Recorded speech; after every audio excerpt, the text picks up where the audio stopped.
Hi, welcome back to the cellblock Scorch, week 11. I'm Cricket. I'll be recording my piece. The prompt was hypothetically, and I gave the piece the same name. Hey, I'm gonna put you on speakerphone, Haley. I'm making dinner, Brianna said, pressing the icon on her phone. Yeah, no problem. Her sister's voice came through tinny and a little distant. What you making, Brie? Tuna sandwich with crisps, she answered, rummaging through her fridge for the ingredients she needed. Hales, how far are you now in Fayhorn? I need to know. Oh, I can't handle it. I'm in the middle of the Mage Champion tourney and it's insane. Haley's voice lit up with excitement as she began to talk about the show her sister had introduced her to. The matchups are so intense and I just don't even know what to do with it all. Everyone is so awesome. Also, we got some more Dwarf Never moments, which is the best. They're my favorite couple. Brianna laughed, searching in her drawers for her can opener. You're so consumed by them, it's ridiculous. What's been the best matchup so far? Ugh, I don't know. So many of them were so good.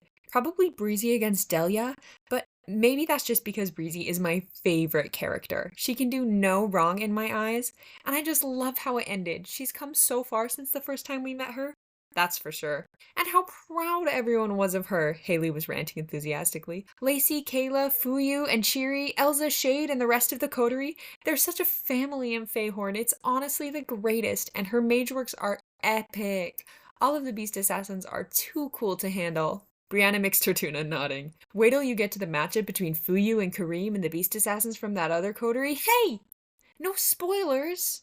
Laughing, Bray responded. No spoilers. I know I'm ahead of you. I was just gonna say it's epic. And come on, you totally knew it was coming, what with all the foreshadowing and the posturing from Spur and Maverick. It was bound to happen. True, true. Haley sounded mildly mollified. But still, no spoilers. All right, sorry, don't kill me. Brianna put the can opener away and the extra tuna back in the fridge. Can't, remember? We're really far from each other right now, Haley grinned. I can't even see the face you're making right now, and I'm still frightened. New topic. So I'm rereading the Gary Carpenter series, yeah? Right, where are you at now? Okay, you're off speaker now, but I'm gonna be eating my sandwich, so don't be bothered, Kay? So I'm just starting the Chalice of Flame. So many conflicted feelings. I both adore and dread this book. I mean, Ella Lawrence did such a fantastic job, but Gary and Arnold are both so angsty in this book, and of course there's the tragic death of Hendrik Stanbury. I love him, but he dies. Rereads are so hard. Brianna took a bite of her sandwich. Oh, I get you. It's so much worse going through again knowing what's coming. And I feel so bad for Hadassah in that one. Gary and Arnold are both such idiots, and she's just running interference between them. It's rough. Brianna heard rustling in the background and asked, What you up to, Hales? I hear all this noise. Not louder than your crisps, though, Haley shot back, laughing. Hey, not fair. Brianna chewed loudly in protest and to annoy Haley. Oh, you deserved it, come on. Anyhow, I've got you on speaker and I'm putting away laundry. Continue. Okay, anyway, what was I saying? You were talking about Gary Carpenter and the Chalice of Flame. Haley filled in helpfully. Right, right. Hey, Hales. Random question. Bree paused, sandwich forgotten in her hand, and asked, Do you ever feel like things are different since the time travel? I know it sounds crazy, but like sometimes I remember things being different. Like Trump was the president instead of Hillary, and the books were about a boy named Harry. Haley laughed. That sounds more like a nightmare than a memory. Don't get all butterfly theory on me. Besides, we know that time travel doesn't happen until 2079, but it makes sense that anything they come back and do would already exist in our timeline. Why would you know anything else? Brianna shrugged. I mean, I guess. It just seems so real sometimes, you know? Yeah, sure. And I bet platypuses existed in those dreams of yours, too.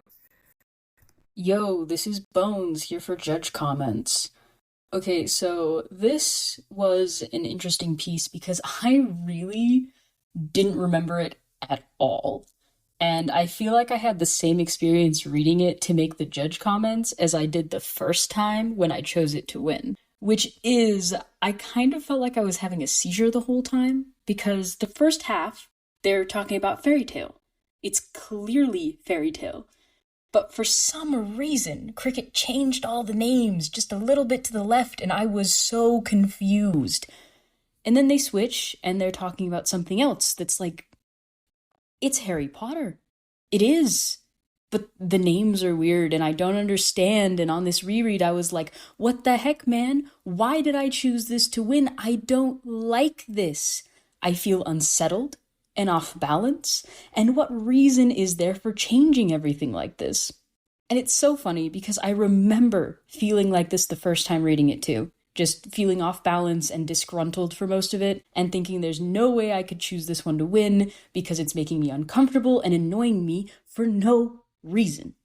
But then, the last couple of paragraphs, and suddenly, everything that has been making me feel off balance was revealed to be on purpose.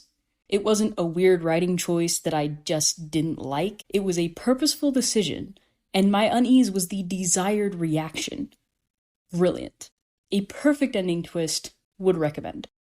And it was also just so funny because reading this again, not remembering anything, I can guarantee you I had the exact same thought process reading it through the first time. I definitely started reading it and being like, I'm not going to choose this one. This is disgusting. I do not know why it's happening. And then I got to the end and I was like, never mind. This is fantastic.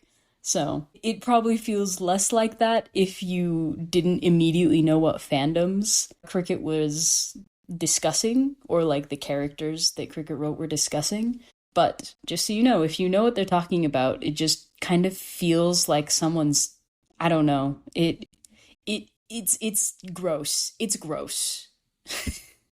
I don't know how to explain it other than that. It was just a really bad experience. But then, like, it explained why it was a bad experience, and that was fun. Well, that's what I had to say, so back to Cricket for her own comments. Oh, man. Oh, reading about a counterfactual where Trump was never the president hits different in 2024. March of 2024. Criminal proceedings ongoing. 2024 election ongoing. Crazy. What a time. Yeah, I wrote that in 2018, solidly in the middle of the Trump presidency. Oof.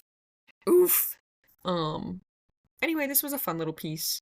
I was inspired by this hypothetically prompt, and so I basically just sat down and was like, what about our world, but a little to the left? And this piece was really inspired by actual conversations I have with my sister when we're talking about, shows we're watching or things we're obsessed with.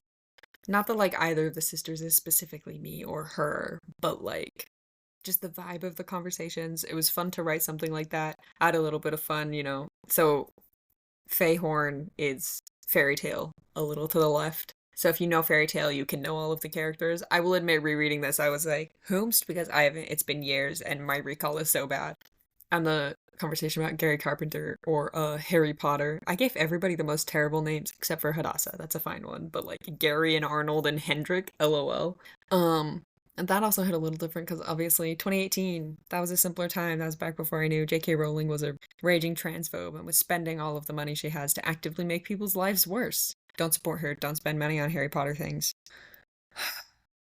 Yeah, it was a funny conversation to reread again. And I remember it was fun writing it. And I liked the idea of, for me, it was like the little twist at the end where you're just like, oh, okay, I get it. These two people are in an alternate universe that's similar to ours, but it's not ours. And then at the end, it was like, what if time travel? What if it used to be our world, but it's not anymore? And then I liked making platypuses not real because honestly, they just seem so freaking fake. Yeah, so I hope y'all enjoyed that. The prompt I gave for week 12. Ugh. Week 12. The prompt I gave for week 12 was dialogue prompt. Do you know how much better off I would be if I had never met you? I'm so excited for that episode, y'all. Oh my gosh. Visit our Patreon for the episode transcripts and other fun bonus content. And check out our other socials if you would like to see what we're doing. Everything should be linked in the show notes, and it's all linked in the transcript on Patreon as well. Thank you so much for your support, and keep those fires burning. The Cellblock Scorch is a production of Stellacore, an independent group of nerds sharing their obsessions with the world. We can be reached at thestellacore@gmail.com, through comments on your podcast platform of choice, our Instagram, Stella_core, and at our YouTube, also called Stellacore. Feel free to check out our other productions on our YouTube channel or our cosplays on Instagram. If you would like to support our creative endeavors, you can give a one-time tip to the Ko-Fi of the writer of your favorite Scorches, or check out our Patreon, linked in the show notes. There, you can access the winning Scorches and episode transcripts for free, or sign up for Spark level support for $5 a month to gain access to all of the Scorch submissions.